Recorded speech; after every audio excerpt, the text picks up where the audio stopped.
Tu penses probablement que tu contrôles tes émotions. Tu crois que tu choisis ce que tu ressens, que tu décides calmement de ta réaction face aux situations de la vie quotidienne, et que ton esprit rationnel prend toujours le dessus quand c'est nécessaire. Mais si tu observes honnêtement tes derniers jours, tes dernières conversations, tes derniers moments de tension, tu pourrais commencer à remarquer quelque chose de beaucoup plus dérangeant. Il y a des instants où tu as réagi trop vite, des moments où tu as dit quelque chose que tu ne pensais pas vraiment, des situations où tu as ressenti une montée soudaine de colère, de peur ou de frustration, avant même d'avoir compris ce qui se passait. Et dans ces moments-là, ce n'était pas vraiment toi qui décidais.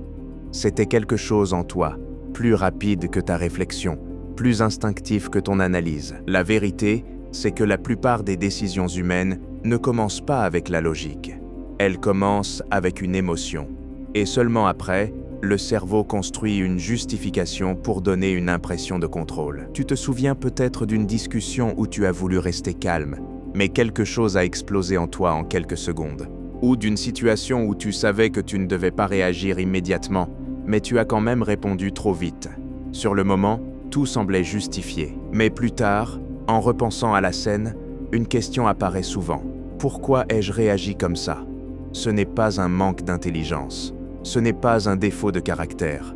C'est quelque chose de beaucoup plus fondamental. C'est la manière dont le cerveau humain fonctionne depuis des millions d'années. Avant même que la pensée consciente n'intervienne, une partie plus ancienne de toi analyse la situation, détecte une menace, une opportunité, une injustice ou un danger, et déclenche une réponse émotionnelle immédiate. Cette réponse est rapide, automatique, et surtout, elle donne une direction à ton comportement avant même que tu en sois conscient. C'est pour cela que parfois, tu ne te reconnais pas complètement dans tes propres réactions, comme si quelque chose avait pris le contrôle pendant un court instant. Et pourtant, tout cela s'est passé en toi, à travers toi, sans te demander ton avis. Ce mécanisme est invisible dans la vie quotidienne, parce qu'il est constant. Tu vis avec lui depuis toujours, tu apprends à le normaliser. Tu appelles ça être impulsif, être sensible, être stressé ou simplement réagir normalement. Mais en réalité, ce sont des systèmes émotionnels profondément ancrés qui influencent chaque moment de ta vie. Et ce qui est encore plus important, c'est que les émotions ne se contentent pas de réagir aux événements extérieurs. Elles influencent aussi la manière dont tu interprètes ces événements. Deux personnes peuvent vivre exactement la même situation et ressentir deux réalités totalement différentes. L'une peut se sentir attaquée, l'autre peut se sentir indifférente. L'une peut voir un rejet, l'autre peut voir un simple malentendu. La réalité extérieure est la même, mais la réalité émotionnelle change tout. C'est ici que commence la vraie difficulté. Parce que si tes émotions influencent ta perception, alors elles influencent aussi tes décisions. Et si elles influencent tes décisions, alors elles influencent ta vie entière, sans que tu t'en rendes compte pleinement. Mais la plupart des gens ne s'en rendent jamais compte, parce qu'ils sont à l'intérieur du processus. Ils vivent leurs émotions de l'intérieur, sans prendre de distance pour les observer. Ils sont dans le ressenti, pas dans l'analyse du ressenti. C'est exactement ce que décrit Paul Ekman dans ses travaux sur les émotions humaines. Il montre que les émotions ne sont pas seulement des sentiments flous ou abstraits. Elles sont des systèmes biologiques précis, rapides et profondément ancrés dans le fonctionnement du cerveau humain. Elles apparaissent souvent avant même que la pensée consciente puisse intervenir. Et cela change complètement la manière dont tu devrais comprendre tes propres réactions. Parce que si une émotion arrive avant la pensée, alors elle influence la pensée. Et si elle influence la pensée, alors elle influence aussi la justification, les décisions et même les souvenirs que tu construis ensuite autour de cette situation. C'est pour cela que deux personnes peuvent raconter la même histoire de deux façons totalement différentes. Chacune se souvient de ce qu'elle a ressenti, et ce ressenti devient la base de sa version de la réalité. Mais il y a quelque chose encore plus subtil. Les émotions ne sont pas seulement des réactions passives. Elles sont aussi des forces actives qui orientent ton attention. Quand tu ressens de la peur, ton attention se focalise sur les risques. Quand tu ressens de la colère, ton attention se focalise sur l'injustice. Quand tu ressens du désir ou de l'envie, ton attention se dirige vers ce que tu n'as pas encore. Et ce simple mécanisme change complètement la manière dont tu navigues dans la vie. Parce que ton attention détermine ce que tu vois, et ce que tu vois détermine ce que tu penses possible. Ainsi, sans même t'en rendre compte, tes émotions ne se contentent pas de réagir à ta vie, elles participent à la construire, moment après moment. C'est pour cela que certaines personnes semblent prises dans des cycles répétitifs. Les mêmes types de conflits, les mêmes réactions, les mêmes frustrations. Ce n'est pas un hasard, c'est souvent le résultat de schémas émotionnels qui se répètent sans être observés. Mais la question importante n'est pas seulement de comprendre ce mécanisme. La vraie question est, que se passe-t-il lorsque tu commences à le voir clairement? Parce qu'à partir du moment où tu prends conscience que tes émotions précèdent souvent tes décisions, quelque chose commence déjà à changer dans ta manière de vivre. Tu n'es plus seulement celui qui réagit, tu deviens celui qui observe la réaction. Et c'est précisément dans cette prise de conscience que commence le véritable contrôle. À partir du moment où tu commences à observer tes émotions au lieu de simplement les vivre, quelque chose de subtil commence à changer dans ta perception de toi-même. Tu ne te vois plus uniquement comme une personne qui agit dans le monde, mais aussi comme une personne qui réagit à l'intérieur d'elle-même. Et cette différence, même si elle semble minuscule, est en réalité fondamentale, parce que la plupart des gens vivent leurs émotions comme si elles étaient des vérités immédiates. Quand une émotion apparaît, elle est automatiquement perçue comme une preuve de la réalité. Si tu ressens de la peur, alors la situation semble dangereuse. Si tu ressens de la colère, alors la situation semble injuste. Si tu ressens de la tristesse, alors la situation semble lourde et définitive. L'émotion ne décrit pas seulement ce que tu ressens, elle devient ce que tu crois être vrai. Mais les émotions ne sont pas des vérités. Ce sont des réactions rapides, construites par ton cerveau pour t'aider à survivre et à t'adapter. Elles sont utiles, mais elles ne sont pas toujours précises. Et surtout, elles ne sont pas toujours proportionnelles à la réalité extérieure. C'est ici que commence le véritable décalage entre ce que tu vis et ce qui se passe réellement. Par exemple, une simple remarque peut déclencher une réaction émotionnelle intense. Une critique peut créer une sensation de rejet profond. Un retard peut générer une tension disproportionnée. Et dans ces moments-là, l'émotion prend tellement de place qu'elle transforme complètement la perception de la situation. Tu ne vois plus l'événement tel qu'il est. Tu vois l'événement tel qu'il est interprété par ton système émotionnel. Et ce système fonctionne extrêmement vite. Avant même que tu puisses analyser la situation, ton cerveau émotionnel a déjà produit une réponse. Il a déjà classé ce qui se passe comme dangereux, acceptable, injuste ou positif. Et cette classification influence immédiatement ton comportement. C'est ce que Paul Ekman met en évidence lorsqu'il étudie les émotions humaines. Elles sont universelles, rapides et souvent inconscientes. Elles apparaissent en millisecondes, bien avant que la pensée logique puisse intervenir. Et une fois qu'elles sont actives, elles colorent toute ton expérience. Mais il y a un point encore plus important à comprendre. Les émotions ne se contentent pas de réagir à un événement. Elles peuvent aussi être déclenchées par la mémoire, l'imagination ou l'anticipation. Cela signifie que tu peux ressentir une émotion intense pour quelque chose qui n'est même pas en train de se produire. Une situation passée peut revenir sous forme de colère ou de tristesse. Une situation future peut créer de l'anxiété ou de la peur. Et dans ces cas-là, ton corps réagit comme si c'était réel, même si ce n'est qu'une projection mentale. C'est pour cela que certaines personnes vivent avec une tension intérieure constante. Elles ne réagissent pas seulement au présent, mais aussi à ce qu'elles imaginent du futur et à ce qu'elles n'ont pas encore complètement digéré du passé. Leur système émotionnel est actif en permanence, même sans événements extérieurs clairs. Et sans prise de conscience, tout cela semble normal. Mais lorsque tu commences à observer ce mécanisme, une distance apparaît. Tu commences à remarquer que certaines émotions reviennent dans des situations similaires. Tu vois des schémas, tu vois des déclencheurs, tu vois des réactions automatiques qui ne dépendent pas vraiment de la situation, mais de ton interprétation habituelle de cette situation. Et cette observation est essentielle, parce qu'elle te montre que tu n'es pas entièrement contrôlé par tes émotions, mais que tu peux commencer à comprendre leur logique interne. Tu commences à voir qu'une émotion n'apparaît pas par hasard. Elle suit un processus, un déclencheur, une interprétation, puis une réaction.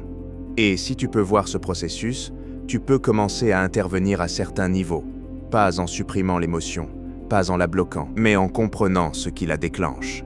Les personnes efficaces dans la gestion émotionnelle ne sont pas celles qui n'ont pas d'émotions fortes. Ce sont celles qui reconnaissent plus rapidement le moment où une émotion commence à prendre le contrôle. Elles ne se laissent pas emporter immédiatement par le flux émotionnel. Elles observent le début du processus. Et ce simple décalage change tout. Parce qu'au lieu de dire « je suis en colère », elles commencent à dire « une émotion de colère est en train d'apparaître ». Au lieu de dire « je suis stressé », elles commencent à remarquer « une réponse de stress est en train de se déclencher ». Ce changement de langage interne crée une distance psychologique. Et dans cette distance, quelque chose de très important devient possible, le choix. Sans distance, il n'y a pas de choix. Il n'y a que la réaction. Mais avec une distance, même minime, une nouvelle option apparaît, celle de ne pas réagir immédiatement ou de réagir différemment. Et c'est ici que commence la transformation réelle.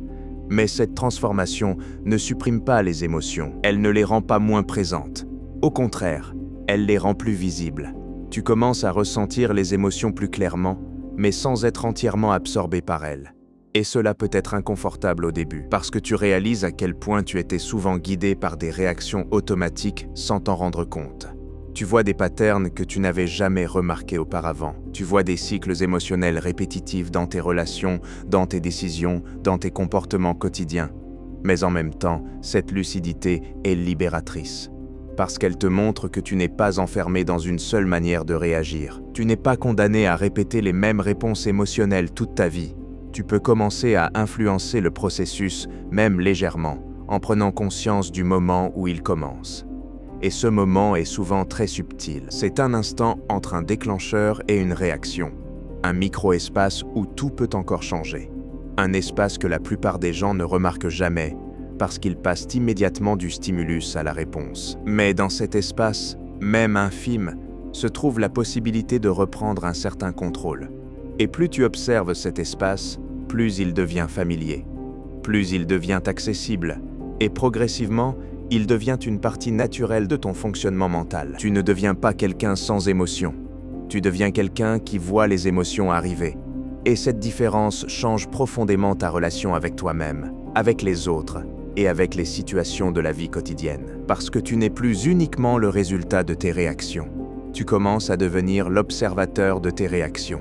Lorsque tu commences à voir tes émotions au lieu de simplement les vivre, une autre couche de compréhension s'ouvre peu à peu. Tu réalises que ce que tu appelais réaction naturelle est en réalité un ensemble de signaux très précis, souvent déclenchés par des indices que tu ne remarques même pas consciemment. Ton corps réagit avant toi, ton esprit interprète après, et ton comportement suit immédiatement derrière, comme si tout était déjà décidé à l'avance. Et c'est précisément là que la recherche de Paul Ekman devient essentielle pour comprendre ce mécanisme. Il montre que les émotions ne sont pas seulement des sensations internes floues, mais des programmes biologiques structurés, conçus pour te faire réagir rapidement à ton environnement. Ces programmes sont efficaces pour la survie, mais dans la vie moderne, ils peuvent parfois te conduire à des réactions disproportionnées ou mal adaptées. Par exemple, une simple expression sur le visage de quelqu'un peut déclencher en toi une interprétation immédiate. Un regard un peu froid peut être perçu comme du rejet. Un silence peut être interprété comme une tension. Une réponse courte peut sembler agressive. Et dans ces micro-interprétations, ton système émotionnel s'active sans attendre une analyse rationnelle complète. Ce qui est fascinant, c'est que ces réactions sont souvent automatiques et universelles, mais leur interprétation dépend de ton expérience, de tes souvenirs et de ton état intérieur du moment. Cela signifie que deux personnes peuvent percevoir exactement la même expression faciale, mais en tirer des conclusions totalement différentes. Et c'est ici que les malentendus humains commencent. La majorité des conflits, des tensions et des incompréhensions ne viennent pas d'une intention réelle de nuire, mais d'une lecture émotionnelle incorrecte de signaux neutres ou ambigus. Ton cerveau cherche constamment à donner du sens à ce qu'il voit, même lorsque les informations sont incomplètes. Et dans ce processus, il comble les vides avec des émotions. C'est ainsi que naissent les réactions excessives. Tu ne réagis pas toujours à ce qui est réellement dit ou fait, mais à ce que ton système émotionnel pense que cela signifie. Et cette distinction est fondamentale, parce qu'elle montre que ta perception n'est pas une copie exacte de la réalité, mais une construction influencée par ton état émotionnel. Et plus tu es sous pression émotionnelle, plus cette construction devient instable. Dans un état de stress, ton cerveau a tendance à réduire la nuance. Il simplifie les situations.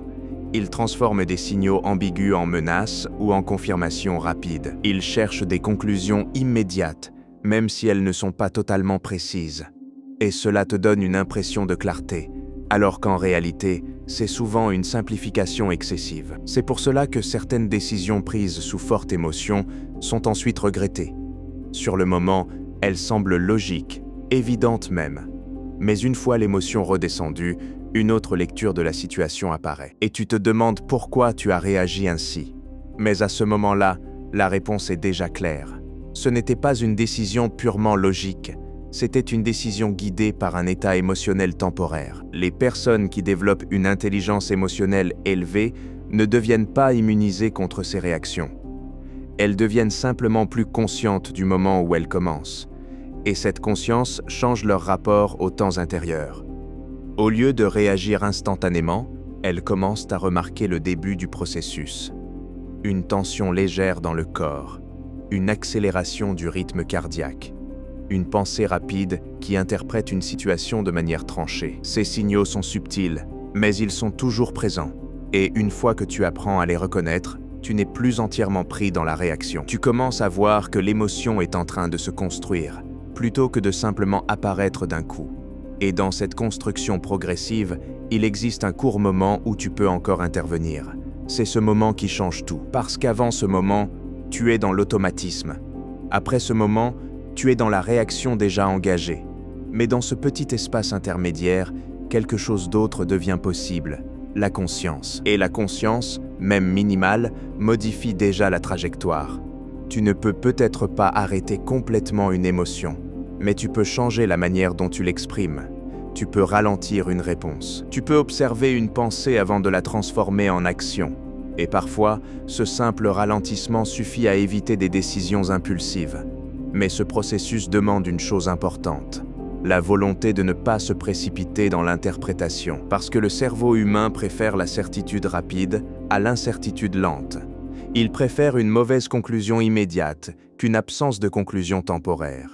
Et c'est pour cela que la plupart des gens remplissent immédiatement les blancs émotionnels avec des suppositions. Si quelqu'un ne répond pas, tu peux immédiatement imaginer une raison. Si quelqu'un change de ton, tu peux immédiatement attribuer une intention. Si quelque chose ne se passe pas comme prévu, tu peux immédiatement ressentir une frustration ou une inquiétude. Mais ces interprétations rapides ne sont pas toujours exactes. Elles sont souvent des projections de ton propre état intérieur. Et c'est ici que le travail d'observation devient puissant. Lorsque tu commences à te demander « est-ce que c'est un fait ou une interprétation ?», tu crées une séparation entre la réalité et ton émotion. Et cette séparation est le début d'une nouvelle forme de liberté mentale, parce que tu n'es plus obligé de croire immédiatement tout ce que ton émotion te raconte. Les émotions restent présentes, mais elles perdent leur statut de vérité absolue. Et cela change profondément la manière dont tu interagis avec le monde. Tu commences à écouter les autres différemment, à répondre avec plus de nuances, à ressentir sans être submergé. Et surtout, tu commences à remarquer que beaucoup de tensions inutiles viennent de réactions trop rapides, pas de problèmes réels. Mais ce changement n'est pas linéaire. Il y a des moments où tu retombes dans les anciens schémas, des moments où une émotion prend le dessus avant même que tu aies le temps de l'observer. Et c'est normal, parce que ces mécanismes sont profondément ancrés. La différence, cependant, c'est qu'après chaque expérience, tu développes un peu plus de conscience. Et cette accumulation lente transforme progressivement ta manière de fonctionner. Tu n'es plus uniquement dans la réaction immédiate. Tu commences à intégrer l'observation dans la réaction elle-même. Et c'est dans cette intégration que commence un nouveau niveau de compréhension. À mesure que tu observes de plus en plus tes propres réactions émotionnelles, un phénomène particulier commence à devenir visible dans ta vie quotidienne. Ce n'est plus seulement une question de comprendre comment les émotions fonctionnent en théorie, mais de reconnaître à quel point elles influencent concrètement tes décisions, souvent sans que tu en aies pleinement conscience. Et ce qui est le plus frappant, c'est que ces influences ne sont pas toujours fortes ou dramatiques. Elles sont parfois très subtiles. Une légère irritation peut changer la manière dont tu réponds à quelqu'un. Une petite inquiétude peut te faire repousser une décision importante. Une tension intérieure légère peut modifier ton niveau d'attention sans que tu t'en rendes compte. Ce sont ces micro-influences qui, accumulées sur le temps, finissent par orienter une grande partie de ta vie.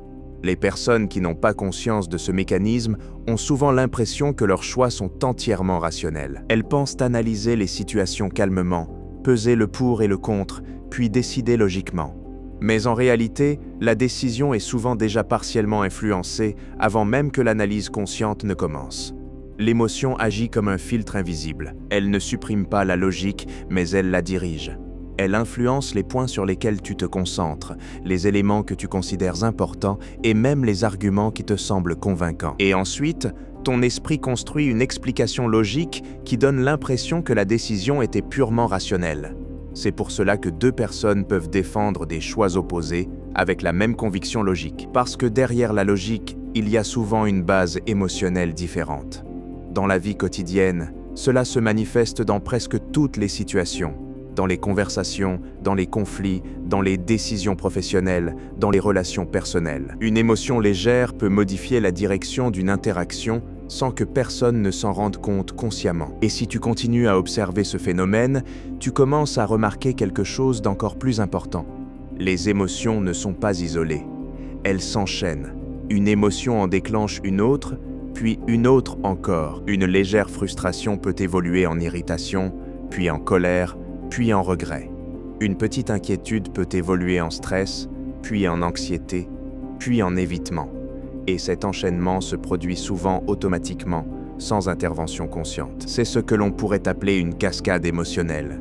Et une cascade émotionnelle peut transformer une situation simple en expérience complexe très rapidement. Par exemple, une remarque neutre peut être interprétée légèrement de travers. Cette interprétation crée une petite tension. Cette tension influence la réponse. La réponse déclenche une réaction chez l'autre personne. Et cette réaction renforce la tension initiale. En quelques échanges, une situation neutre peut devenir un conflit.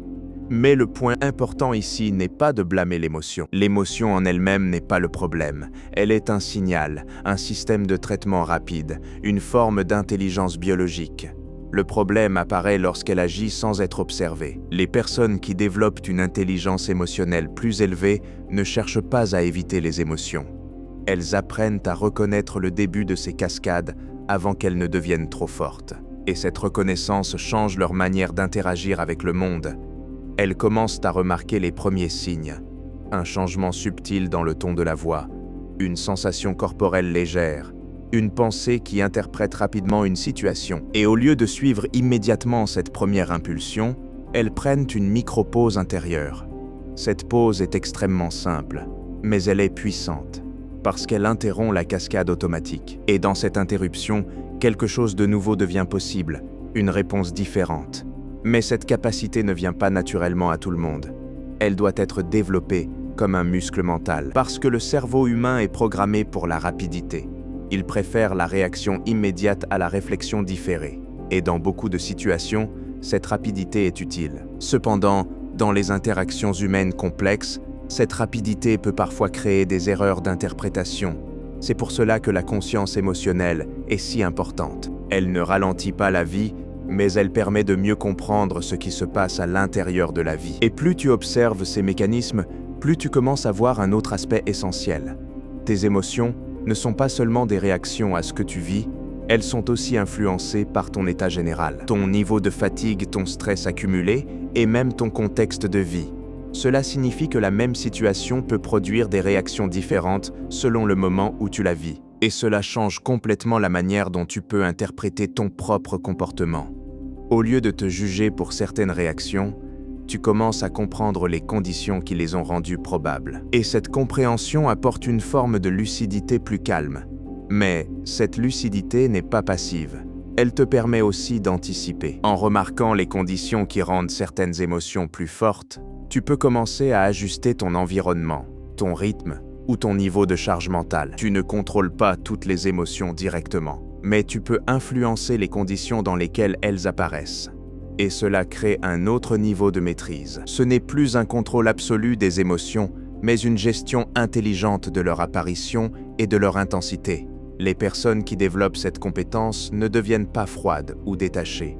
Elles deviennent plus stables, moins réactives aux fluctuations immédiates, plus capables de rester centrées même lorsque les situations deviennent complexes. Et cette stabilité devient visible dans leurs relations, leurs décisions et leur manière de gérer les conflits. Mais même à ce stade, il reste toujours une part d'imprévisibilité. Parce que les émotions font partie de la nature humaine, elles ne disparaissent pas.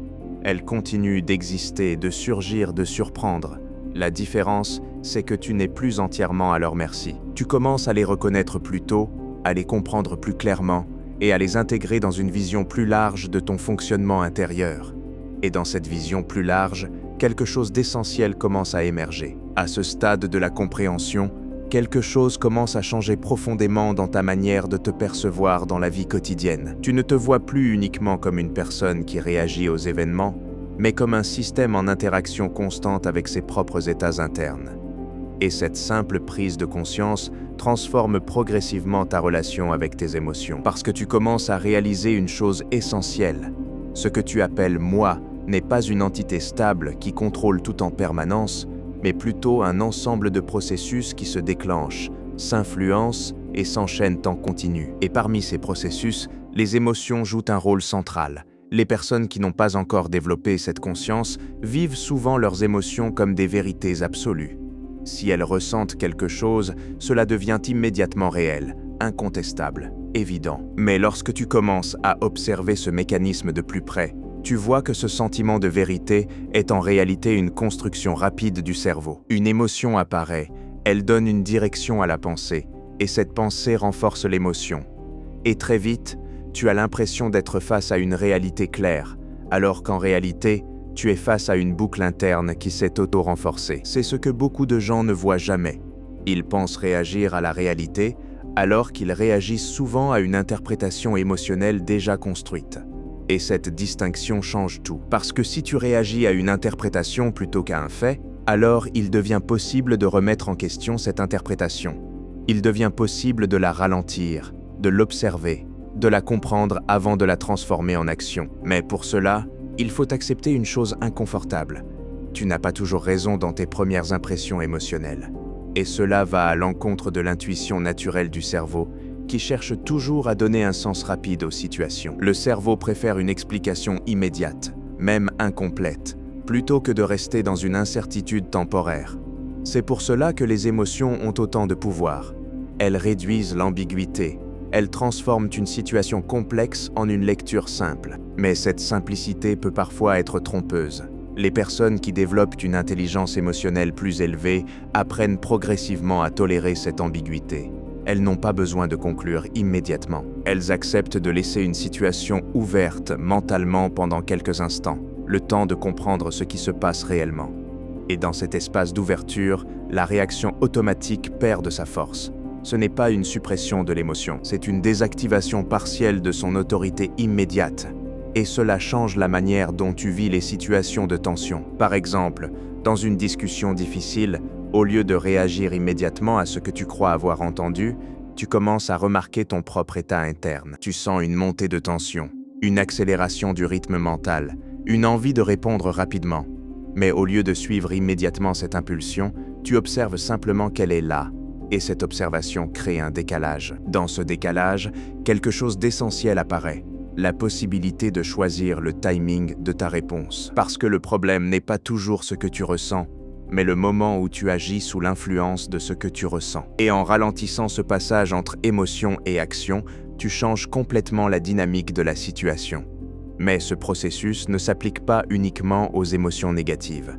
Il s'applique aussi aux émotions positives. L'enthousiasme, la joie, l'excitation peuvent également influencer tes décisions de manière rapide, parfois trop rapide. Une émotion positive peut te pousser à agir sans réflexion suffisante, à prendre des engagements trop rapides ou à surestimer certaines situations. Et cela montre encore une fois que les émotions ne sont pas des guides parfaits, mais des signaux puissants qui doivent être interprétés avec conscience.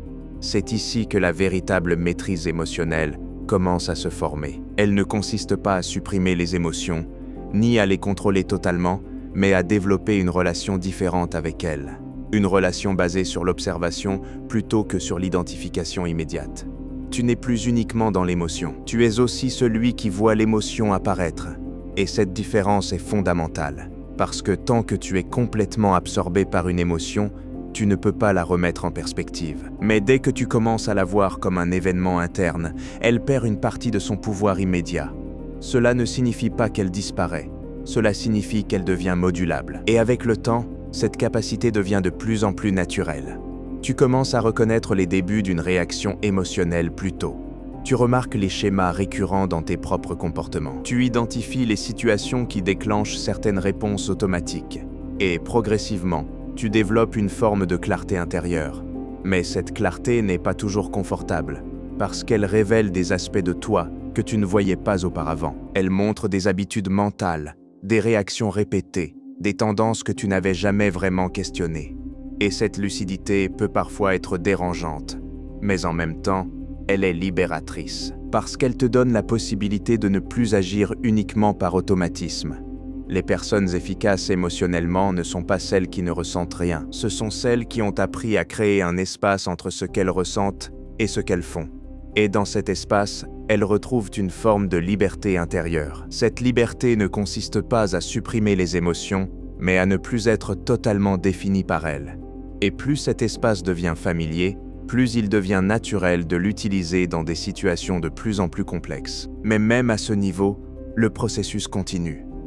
À mesure que cette nouvelle conscience émotionnelle s'installe, tu commences à remarquer quelque chose de plus subtil, presque invisible au début, mais extrêmement important dans la manière dont tu vis chaque journée. Ce n'est plus seulement tes réactions qui comptent, ni même les émotions elles-mêmes, mais la vitesse à laquelle tu leur donnes du pouvoir sur tes décisions.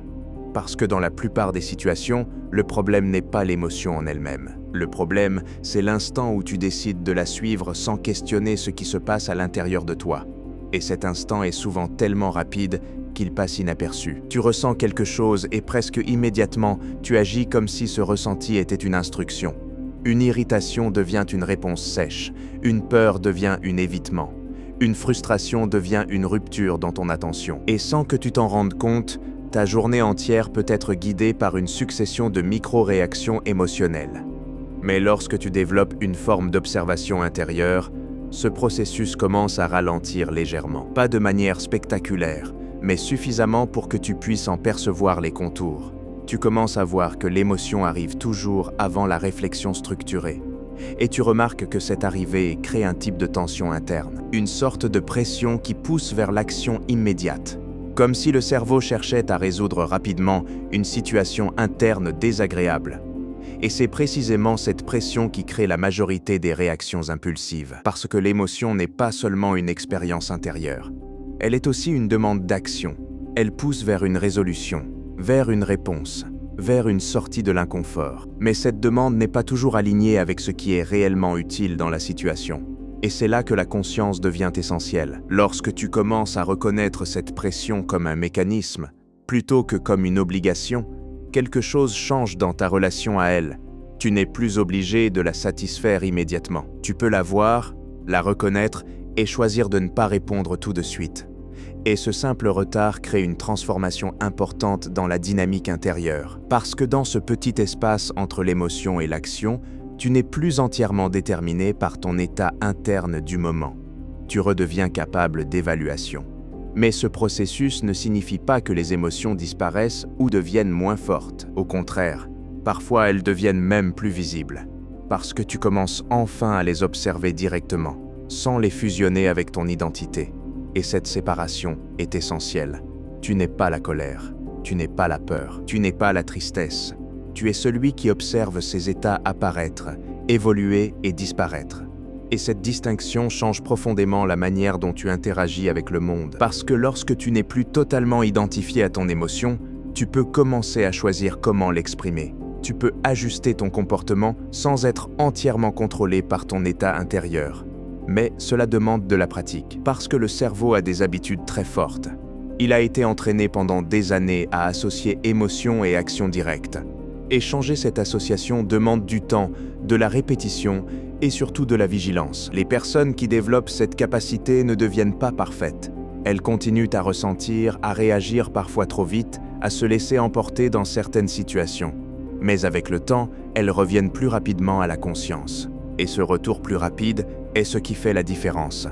Parce que la transformation ne dépend pas de l'absence d'erreur, mais de la rapidité avec laquelle tu réalises que tu es en train de réagir automatiquement. Et cette prise de conscience répétée crée un nouveau type de stabilité intérieure. Une stabilité qui ne dépend pas de l'absence d'émotions fortes, mais de la capacité à les traverser sans perdre complètement le contrôle de tes décisions. Et dans cette stabilité, quelque chose de plus profond commence à émerger. Tu commences à comprendre que beaucoup de tes réactions émotionnelles ne viennent pas uniquement de la situation présente, mais aussi de ton histoire personnelle. Des expériences passées, des souvenirs, des apprentissages inconscients qui ont construit ta manière de percevoir certaines situations. Cela signifie que ton émotion actuelle est souvent un mélange du présent et du passé. Et cette compréhension apporte une nouvelle forme de lucidité. Parce que tu ne vois plus uniquement ce qui se passe devant toi, mais aussi les filtres internes qui influencent ta perception de ce qui se passe. Et plus tu observes ces filtres, plus tu comprends que certaines réactions ne sont pas proportionnelles à la situation réelle, mais amplifiées par des associations anciennes. Mais cette prise de conscience n'est pas un jugement, ce n'est pas une critique de toi-même, c'est simplement une observation du fonctionnement humain.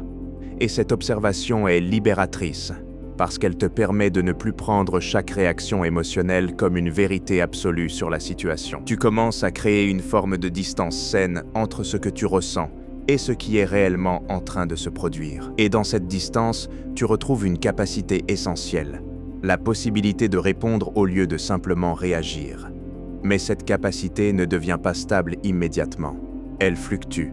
Parfois tu l'utilises naturellement, parfois tu l'oublies complètement, et parfois tu t'en rends compte seulement après coup. Et c'est normal, parce que ce n'est pas un état fixe, c'est une compétence en construction. Et chaque moment de prise de conscience renforce cette compétence. Chaque situation où tu observes ton émotion sans agir immédiatement devient une brique dans une nouvelle structure mentale. Et progressivement, cette structure devient plus solide. Tu commences à voir les émotions non plus comme des forces qui te contrôlent, mais comme des informations qui t'informent sur ton état interne. Et cette nuance change profondément ton rapport à toi-même.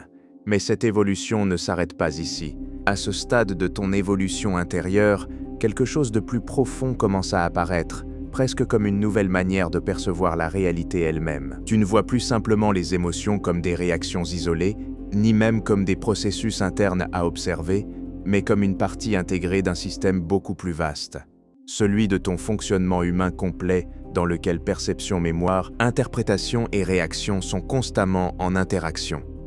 Et cette vision globale change la manière dont tu vis tes expériences quotidiennes. Tu commences à remarquer que ce que tu appelles une situation n'est jamais simplement une situation neutre. C'est toujours une combinaison entre ce qui se passe réellement et ce que ton esprit en fait. Une partie est externe, observable, factuelle. L'autre partie est interne, subjective, émotionnelle. Et ces deux parties sont tellement mélangées dans ton expérience immédiate qu'il devient difficile de les distinguer sans effort conscient.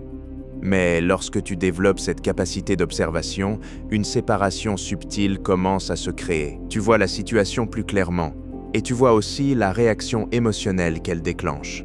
Et entre les deux, un espace apparaît.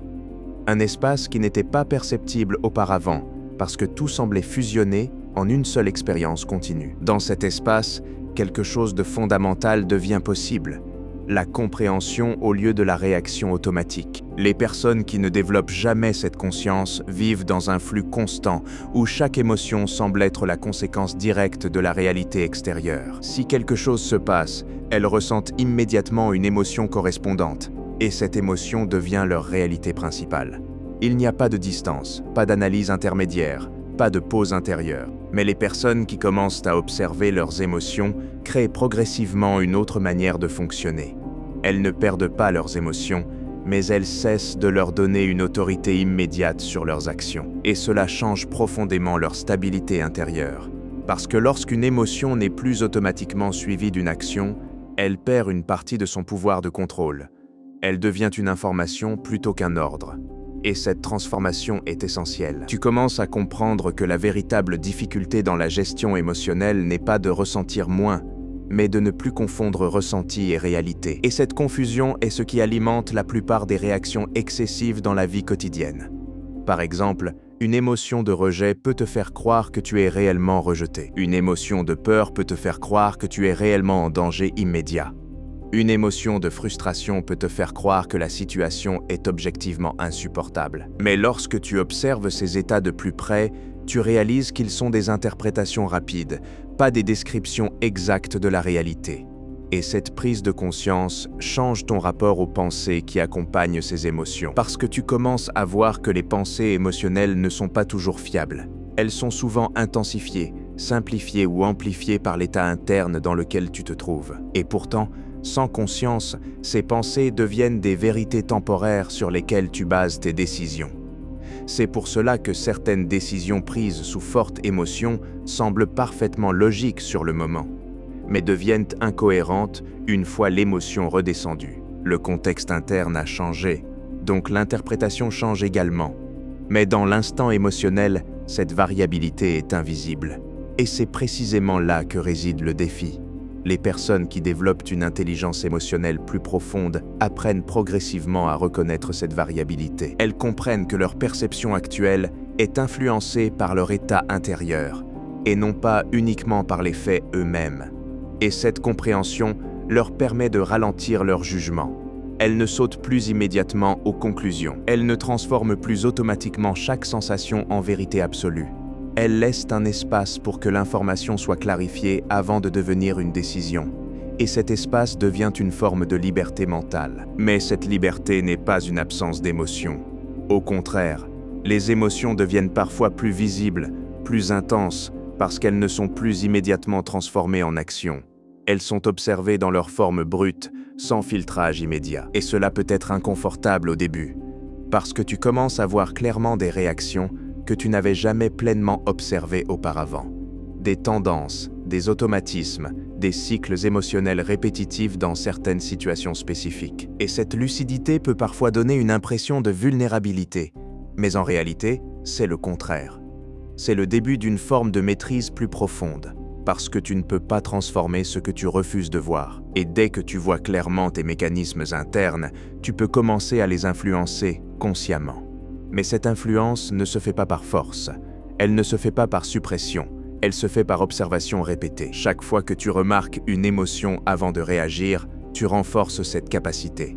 Chaque fois que tu ralentis légèrement une réponse automatique, tu élargis cet espace intérieur. Chaque fois que tu observes sans agir immédiatement, tu consolides une nouvelle habitude mentale. Et avec le temps, ces petits ajustements créent une transformation plus large. Tu commences à vivre avec moins de réactions impulsives et plus de réponses choisies. Et même si la différence peut sembler subtile au quotidien, sur la durée, elle devient très significative. Parce que ta vie n'est pas construite sur un seul moment, mais sur la répétition de milliers de micro-moments où tu choisis, ou non, de suivre une impulsion émotionnelle. Et dans cette répétition, une nouvelle forme de stabilité commence à émerger. Une stabilité qui ne dépend pas de circonstances extérieures parfaites, mais de ta capacité intérieure à observer, comprendre et ajuster. Mais même à ce niveau, le processus continue encore. À la fin de ce parcours intérieur, quelque chose de silencieux mais profondément transformateur s'installe en toi. Ce n'est pas une révélation spectaculaire, ni un moment où tout devient soudainement clair et facile. C'est plutôt une forme de lucidité stable, presque discrète, qui change ta manière de vivre sans faire de bruit. Tu commences à comprendre que les émotions n'ont jamais été ton ennemi, ni même un obstacle à éliminer. Elles ont toujours été présentes comme un système d'information rapide, conçu pour t'aider à naviguer dans le monde. Le problème n'a jamais été leur existence, mais le fait de leur donner un pouvoir absolu sur tes décisions sans les observer. Et maintenant, quelque chose a changé. Tu ne vis plus les émotions de la même manière. Elles sont toujours là, parfois fortes, parfois subtiles, parfois envahissantes, mais elles ne sont plus totalement confondues avec la réalité. Tu commences à les voir comme des vagues internes qui apparaissent, montent, puis redescendent, sans forcément définir ce que tu dois faire. Et dans cette perception, une forme de liberté apparaît. Parce que lorsque tu n'es plus entièrement fusionné avec ton émotion du moment, tu retrouves un espace intérieur où le choix devient possible. Un espace où tu n'es plus uniquement poussé par une réaction immédiate, mais où tu peux observer, comprendre et ensuite décider. C'est dans cet espace que se trouve la véritable transformation. Tu réalises que tu n'as jamais été uniquement une réaction émotionnelle. Tu as toujours été aussi l'observateur de ces réactions, même si tu n'en étais pas pleinement conscient. Et maintenant, cet observateur prend plus de place dans ton expérience quotidienne. Tu commences à remarquer des choses que tu ignorais auparavant. Le moment exact où une émotion apparaît, la pensée subtile qui l'accompagne, la sensation physique qui la précède parfois, et surtout, le petit intervalle entre le déclencheur et la réaction. Ce petit intervalle change tout, parce qu'avant, il était invisible, et ce qui est invisible ne peut pas être utilisé consciemment. Mais maintenant, il devient perceptible, et ce qui est perceptible peut être transformé. Cela ne signifie pas que tu contrôles parfaitement chaque émotion, ni que tu n'as plus jamais de réaction impulsive. Cela signifie que tu développes progressivement une capacité à revenir plus vite à la conscience après chaque réaction, et cette capacité devient ton nouveau point d'ancrage.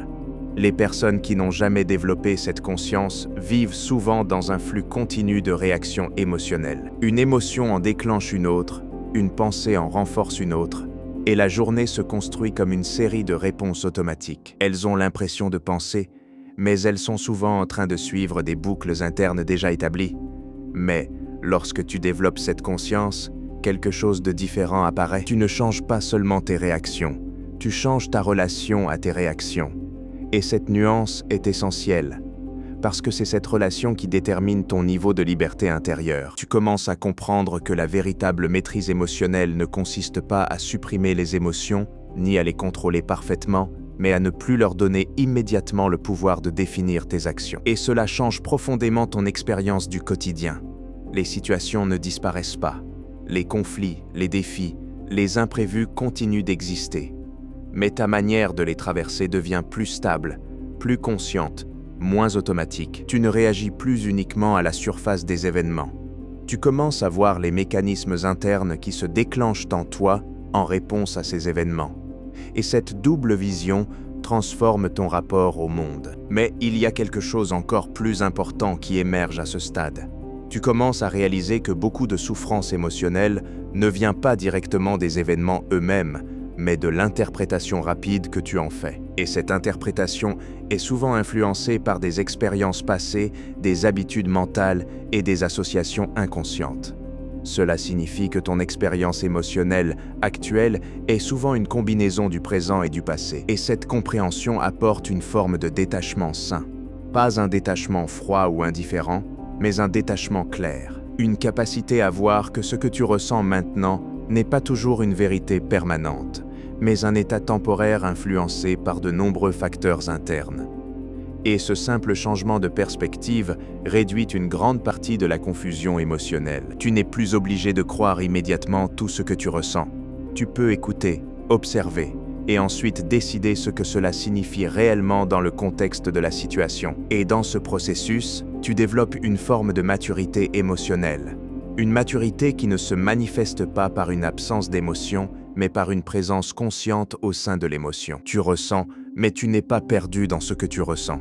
Et cette différence est ce qui transforme progressivement ta manière de vivre. Parce que tu commences à agir moins par impulsion et plus par compréhension. Tu commences à répondre plutôt qu'à réagir. Tu commences à observer plutôt qu'à être absorbé. Et au fil du temps, cette manière de fonctionner devient plus naturelle. Ce qui demandait autrefois un effort conscient devient progressivement une nouvelle habitude mentale. Et cette nouvelle habitude devient ta base intérieure.